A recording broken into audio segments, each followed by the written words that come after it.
Hello everyone, welcome to Acumen. देखिए बेटा, आप लोगों का ना जीएमसी का क्लास 3 का वैकेंसीज अपडेट हो चुका था, ठीक है। उसके बारे में कुछ इंपॉर्टेंट इन्फॉर्मेशन देने आया हूं आज, ठीक है। काफी दिन बाद वीडियो आ रहा है बट आपके लिए इफेक्टिव वीडियो है। क्यों? क्योंकि कुछ सिलेबस का चेंज हुआ है, कुछ पैटर्न में भी चेंज हुआ है और वो ड्रास्टिक चेंज है। मतलब अगर हम लोग GSSB के मुकाबले देखें तो काफी ज्यादा मेजर चेंजेस किए हैं। किसने? जीपीएससी ने। किसके लिए? जीएमसी के क्लास 3 के पेपर के लिए। ना वो चेंजेस क्या हैं, एक एक करके इसको देखते हैं और आराम से समझते हैं। और बहुत ध्यान से इस वीडियो को एंड तक देखिएगा क्योंकि पूरा वीडियो आपके लिए बनाया गया है। अगर पसंद आए तो वीडियो को लाइक करो, चैनल को सब्सक्राइब करो, बेल बटन को हिट करो, ठीक है, ताकि जल्द से जल्द आपको अगले वीडियो का नोटिफिकेशन मिल पाए। चलिए without wasting any more single minute start करते हैं इस वीडियो को।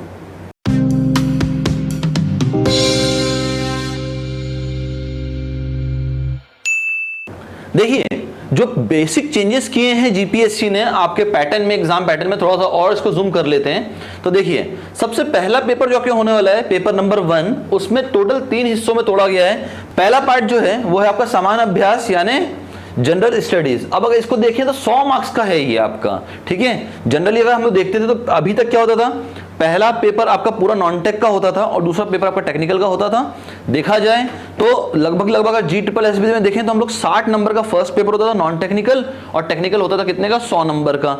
अगर ओल्ड पैटर्न के हिसाब से जाए जीपीएससी के तो 75 का पेपर आया करता था, 75 नॉन टेक्निकल, 75 टेक्निकल। बट इस बार मेजर चेंजेस किए हैं। क्या चेंजेस हुए हैं? अगर आप देखो तो सामान्य अभ्यास कर दिया 100 मार्क्स का, ठीक है। मैं बाजू में इंग्लिश में भी लिखता जा रहा हूं आपको ताकि जिनको गुजराती नहीं आती है वो भी यहां से एक बार देख पाए। चलिए, पेपर 1 का पार्ट 2 जो है वो हमारा क्या है? गुजराती ग्रामर, ठीक है। पर्टिकुलरली गुजराती ग्रामर ही है, ठीक है। और कितने मार्क्स का? ये 50 मार्क्स का है। ये बहुत हैवी कर दिया इस बार नॉन टेक का पोर्शन, देखिए जरा ध्यान से। और थर्ड है आपका इंग्लिश ग्रामर, ठीक है।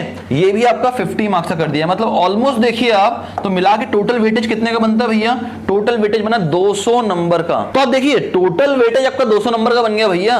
पहले फिर भी ठीक था कि भाई क्लास 3 में अगर किसी बच्चे का ये वाला पोर्शन वीक भी होता था नॉन टेक वाला, तो भी वो पेपर क्लियर करने के उसका एक फेवरेबल चांस होता था क्योंकि आपका टेक्निकल बहुत हैवी आता था। आपका काफी ज्यादा मार्क्स का टेक्निकल आया करता था। और बात सही भी है यार, अगर आपको गांधीनगर म्युनिसिपल कॉर्पोरेशन में सिलेक्ट होना है या किसी भी सिविल रिलेटेड फील्ड में सिलेक्ट होना है तो आपको नॉन टेक में महारत हासिल करने की जरूरत नहीं है। अगर आप सिविल भी आपको बहुत अच्छे से आती है तो भी आपका पेपर निकल जाना चाहिए, जो कि मेरा बेसिक मानना है आप सबके लिए।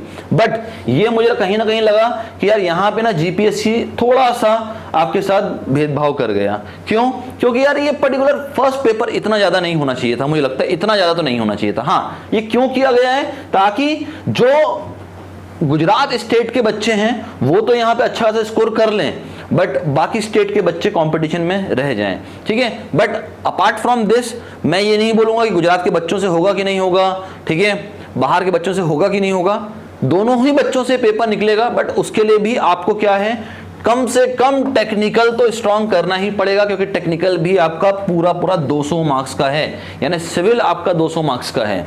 तो देखो, ये करने का कारण जीपीएससी का कहीं ना कहीं जो गुजरात के बच्चे हैं उनको थोड़ा प्रेफरेंस देने की बात हो रही है, जैसे कि हर स्टेट में होता है। अगर आप देखेंगे तो महाराष्ट्र पब्लिक सर्विस कमीशन में भी ये होता है कि लैंग्वेज वहां पे मैंडेटरी कर दी जाती है। तो यहाँ पे मैंडेटरी नहीं की गई, पर जितना भी उसके साथ किया गया चेंजेस वो मैंडेटरी की तरह ही है। मतलब अगर गुजरात का कोई बच्चा है तो उसके पास एक फेवरेबल चांस है पेपर क्लियर करने का, अपार्ट फ्रॉम अदर स्टेट के बच्चों से। हाँ, अगर कोई अदर स्टेट का बच्चा है तो वो यहां से भी खेल सकता है। अभी भी मौका है। आपके पास 50 नंबर का इंग्लिश आने वाला है, यहां से आप स्कोर कर सकते हैं।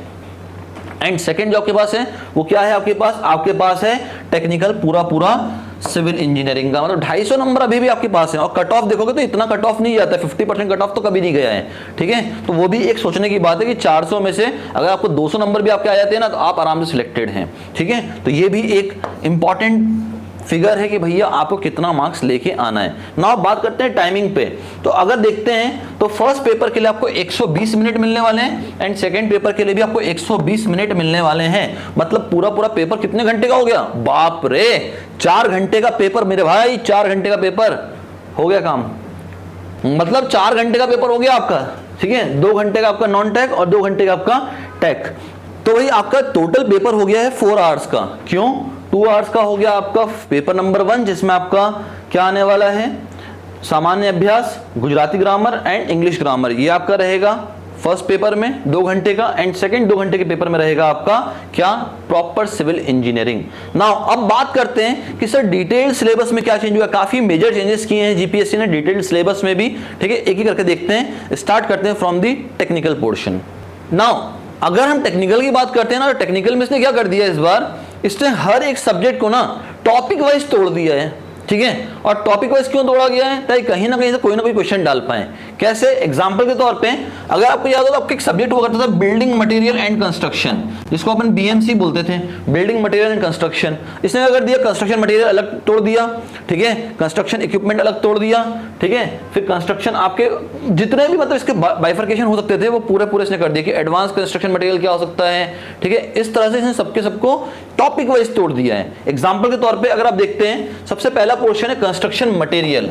अब मटेरियल्स में हम लोग जो पढ़ते थे आज तक कि ब्रेक, टिम्बर, ठीक है, ये सारे के सारे मटेरियल हम पढ़ते ही थे, बट इसने क्या कर दिया, अब इसने तोड़ दिया कैसा, natural construction material, artificial construction material, special construction material and processed construction material. मतलब अब इसने उसको भी और डिटेल में तोड़ दिया है कि भैया आप जितना मेजर से मेजर आप जा सकते हो, मतलब किसी भी टॉपिक की एकदम डेप्थ तक जा सकते हो, वो इसने तोड़ दिया है। अगला है भैया सर्विंग।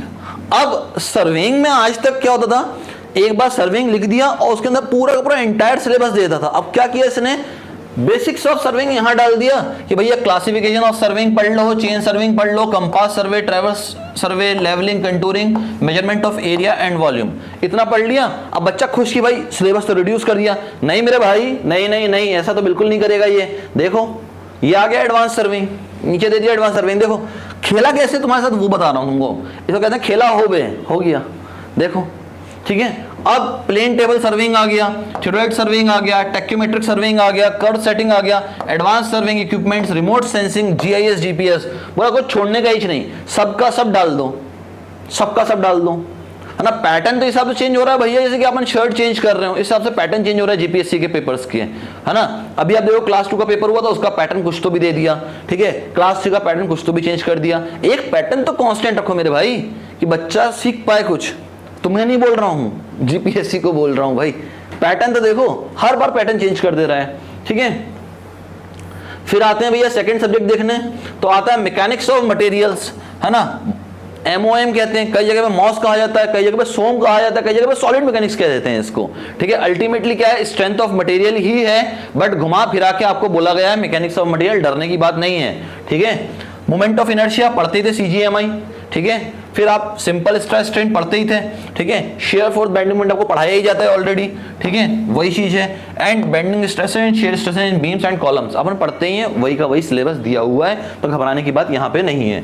अब देखो आगे मैंने कहा था बिल्डिंग मटेरियल कंस्ट्रक्शन का तोड़ा हुआ हिस्सा, ये रहा बिल्डिंग कंस्ट्रक्शन, देख लो। इसमें बोलता है overview of building components, construction of substructure, superstructure, building communication and ventilation and building finishes. भाई कुछ तो छोड़ दो, है ना, बच्चा क्या करे, जीना छोड़ दे, है ना। अगला कंक्रीट टेक्नोलॉजी, इसी के अंदर डाल दिया, ये भी आपका बिल्डिंग मटेरियल का ही पार्ट है, बट तोड़ दिया अलग से, ठीक है। कभी कभी मुझे पता क्या लगता है कि जीपीएससी क्वेश्चन ही खत्म हो गए, इस वजह से इतने लेवल पे तोड़ने पे चले गए हैं, ठीक है। भाई क्वेश्चन तो देखो आप, है ना, एक एक टॉपिक को आपने एक एक सब्जेक्ट बना दिया है ना। Cement, aggregate and water, concrete mix design भी डाल दिया, लो। Testing of concrete, quality control of concrete, chemical admixture, special concrete and extreme weather concreting, सब डाल दिया। कंक्रीट को कुछ छोड़ना ही नहीं है ना। क्या किया, एक टॉपिक उठा लिए, अच्छा वो ये नहीं कहने कि ना एडमिक्सचर अलग से उठा लिया और बोल दिया भैया plasticizer, super plasticizer, accelerator, retarder, ये वो सबको तोड़ दिया अलग अलग, फिर बोले सब एक एक सब्जेक्ट हो गए, अब सब पढ़ो। भाई ये सिलेबस होता है, मजाक है ये तो। अब जियो टेक्निकल इंजीनियरिंग, बच्चा डरता क्यों था इस सब्जेक्ट से, क्योंकि इस सब्जेक्ट में डेप्थ होती थी, पर उसको भी तोड़ दिया। देखो जियो टेक्निकल इंजीनियरिंग बोलते हैं, जियोलॉजी पढ़ लो इसके अंदर, फिर जियो टेक्निकल के बारे में समझ लो, ठीक है। Physical and index properties of soil पढ़ लीजिए, क्या क्या वॉइड रेशियो, ठीक है, पोरोसिटी, ये सब पढ़ लीजिए यहाँ पे। Permeability and shear strength of soil, bearing capacity of soil, compaction and stabilisation of soil. यहाँ से फाउंडेशन हटा दिया, पूरा फाउंडेशन हटा दिया यहाँ से। अब अगला आता है थ्योरी ऑफ स्ट्रक्चर, इसको हम लोग स्ट्रक्चर एनालिसिस के नाम से जानते हैं, ठीक है। अब इसमें देखिए direct and bending stresses in vertical members दे दिया। अब एक्चुअली में ये हमने पढ़े हुए हैं कहाँ पे, ये हमने पढ़ा हुआ है सोम के अंदर, पर यहाँ डाल दिया इनने। स्लोप एंड डिफ्लेक्शन ये दोनों जगह पढ़े जाते हैं, सोम में भी पढ़ते हैं और हम लोग स्ट्रक्चर एनालिसिस में भी पढ़ते हैं, और आप लोगों ने पढ़ा भी हुआ है जब मैंने आपको पढ़ाया था। तो फिक्स्ड एंड कंटीन्यूअस बीम का एनालिसिस हमने किया हुआ है।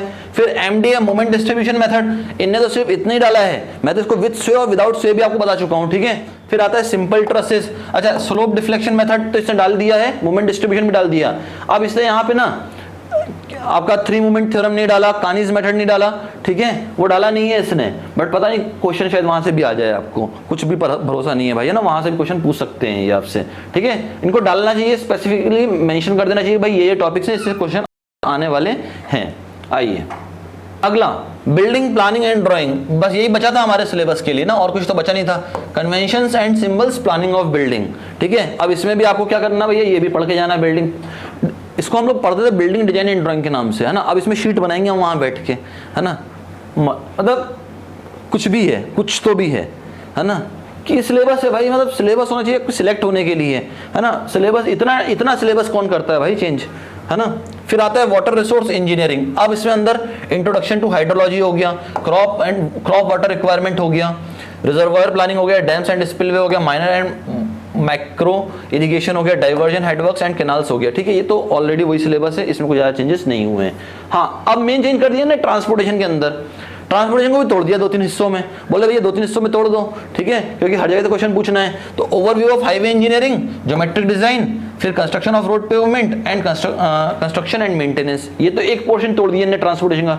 दूसरा कहाँ है भैया इसका हिस्सा, ये रहा ट्रैफिक इंजीनियरिंग, ये अलग से डाल दिया कि फंडामेंटल्स ऑफ ट्रैफिक इंजीनियरिंग क्या होना चाहिए, ट्रैफिक स्टडीज क्या होना चाहिए, road science and traffic markings क्या होना चाहिए, ट्रैफिक सिग्नल्स कैसे डिजाइन करोगे, ट्रैफिक आइलैंड्स कैसे आप करने वाले हो, and road accident studies and arboriculture.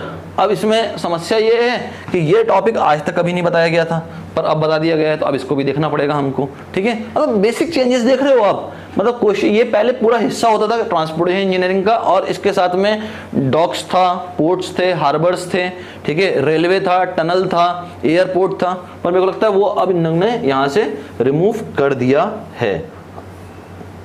चलो अच्छा वो नहीं डाला, नहीं तो और सिलेबस बढ़ जाता, ठीक है। आइए अगला, अब आते हैं अगला जो हम लोग सब्जेक्ट पढ़ते थे, estimation costing and construction planning and management, उसको भी तोड़ दिया इन्होंने, बोला कंस्ट्रक्शन मैनेजमेंट को अलग तोड़ो, ठीक है। इसमें क्या क्या बताओ भैया, construction industry and management, site layout बताइए, प्लानिंग एंड शेड्यूलिंग बताइए। प्लानिंग एंड शेड्यूलिंग का मतलब अगेन हमारा पूरा कहाँ से आ गया, सीपीएम पूरा का पूरा आ गया यहाँ पे, ठीक है। फिर construction contracts and specification and safety in construction, ठीक है। अब बहुत ज्यादा क्वेश्चन यहाँ से आते नहीं है, क्वेश्चन अगर आएंगे भी ना आपको तो थोड़ा बहुत प्लानिंग एंड शेड्यूलिंग से पूछ लेगा, कॉन्ट्रैक्ट से क्वेश्चन पूछता है, कॉन्ट्रैक्ट से क्वेश्चन आते हैं, बट अब इनने फालतू में सब डाल के रखा हुआ है, पर कोई सेंस नहीं बनता इसका। अगला, अगर इसी का अपन थोड़ा सा और हिस्सा तोड़ें तो आ जाता है एस्टिमेशन एंड कॉस्टिंग, जो इसी के साथ पढ़ा जाता है। Fundamentals of estimation and costing हमने पढ़ा हुआ है। टाइप्स ऑफ एस्टिमेट को इन्होंने तोड़ दिया, देखिए अब आप इन टाइप्स ऑफ एस्टिमेट को तोड़ दिया। अच्छा वो उसके अंदर के पोर्शन को नहीं तोड़ दिया, नहीं तो वो भी एक सब्जेक्ट बन जाता है यहाँ पे। और फिर आता है रेट एनालिसिस आखिरी में, ठीक है, छोटा सा हिस्से में दे दिया रेट एनालिसिस। भाई ये तो पूरा का पूरा एक बहुत बड़ा टॉपिक होता है रेट एनालिसिस, ठीक है, पर चलो कोई बात नहीं है, टॉपिक तो टॉपिक है। अगला आता है भैया रूरल कंस्ट्रक्शन टेक्नोलॉजी। अब इसकी बात की जाए तो rural development and planning, rural housing, water supply and sanitation for rural areas, low cost rural roads, low cost irrigation. अच्छा इसके साथ दिक्कत क्या है ना, ये बहुत अच्छा टॉपिक है किसी प्रोजेक्ट के लिए, किसी प्रोजेक्ट के लिए बहुत अच्छा टॉपिक है, but as per the examination point of view, ठीक है, बहुत कम जगह पे सिलेबस को इंक्लूड किया गया है यार, बहुत कम जगह पे, बट यहाँ डाल दिया गया है, ठीक है। मतलब कोई टॉपिक ऐसे छोड़ने का ही नहीं, कोई टॉपिक छोड़ने का नहीं जो एग्जाम में आ सकता हो, ऐसा कोई टॉपिक छोड़ने का ही नहीं है ना, जो सिविल में कहीं भी दिख जाए उसको छोड़ने का ही नहीं है ना, बहुत अच्छे।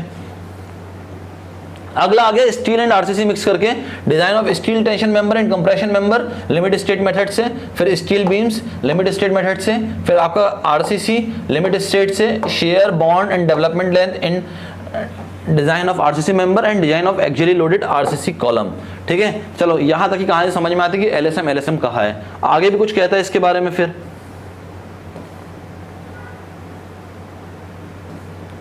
आगे बात आ गई एडवांस डिजाइन ऑफ स्ट्रक्चर। अब इसमें क्या कहता है, design of connection in steel structure. भैया स्टील में एक ही बार में कह देते कनेक्शंस डिजाइन करना है, फिर मेंबर्स डिजाइन करने हैं, हम एक ही बार में कर देते, तोड़ने की क्या जरूरत थी। स्टील बीम्स वहां भी बोला था, यहां भी बोल दिया। डिजाइन ऑफ आरसीसी फ्लेंज्ड बीम, मैंने टी बीम की बात कर रहा है, वहां रेक्टेंगुलर बीम डिजाइन करवा दिया है, अब टी बीम और एल बीम को यहां बोल रहा है। अरे भाई मेरे क्यों इतना कंफ्यूज कर रहे हो, वही का वही चीज है, एक ही जगह लिख डालो, ठीक है। Design of slab, slab design हमें करना है, ठीक है।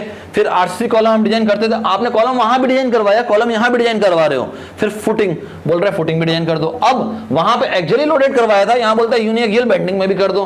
अरे यूनिएक्सियल बेंडिंग में मेरे भाई डिजाइनिंग करने जाओगे, इसका मुझे एक बात बताओ, आज तक कितने क्वेश्चन पूछे गए, सब डाल दिया सिलेबस में, कुछ छोड़ा ही नहीं है, कुछ भी नहीं छोड़ा गया है, सब कुछ है सिलेबस के अंदर, है ना।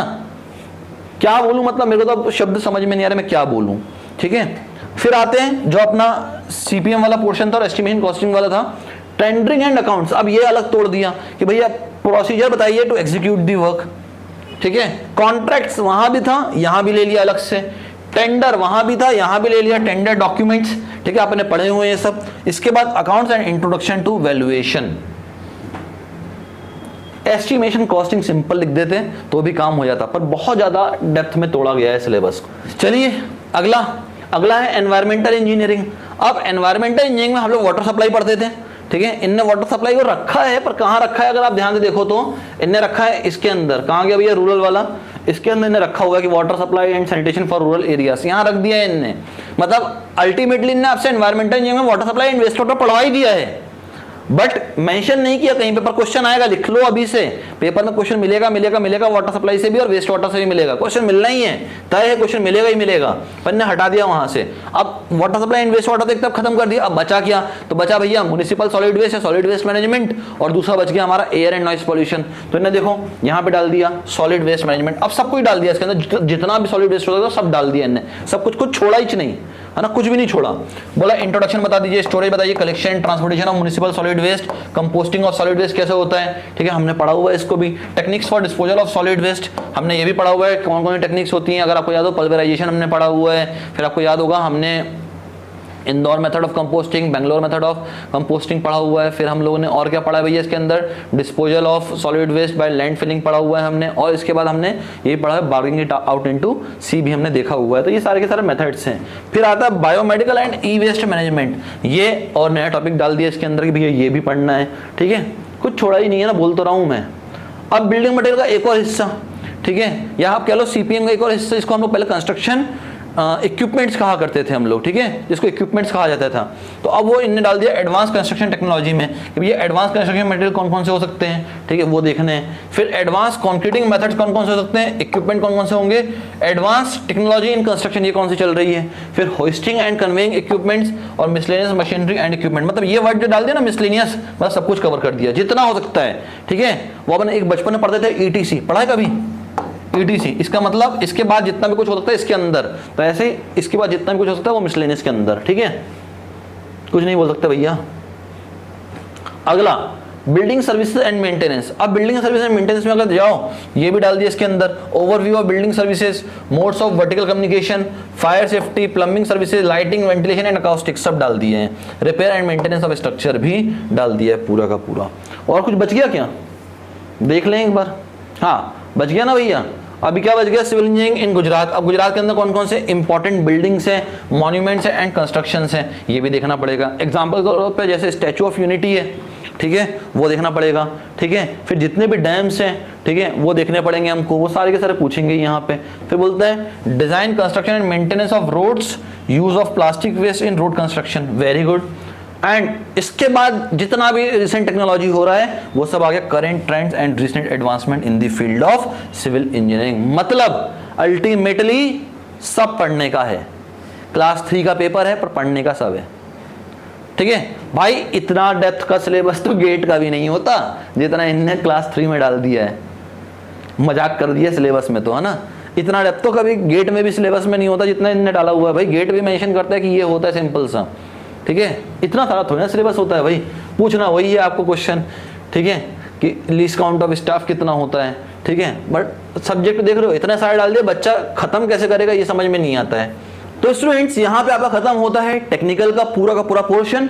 मैंने आपको क्या बताया इस पूरे वीडियो में, मैंने आपको ये बताया कि जो गांधीनगर म्युनिसिपल कॉर्पोरेशन का क्लास 3 का जो आपका एग्जाम का पैटर्न आया है वो मैंने आपको बता दिया कि टेक्निकल जो है वो 200 नंबर का है, 120 मिनट का पेपर है।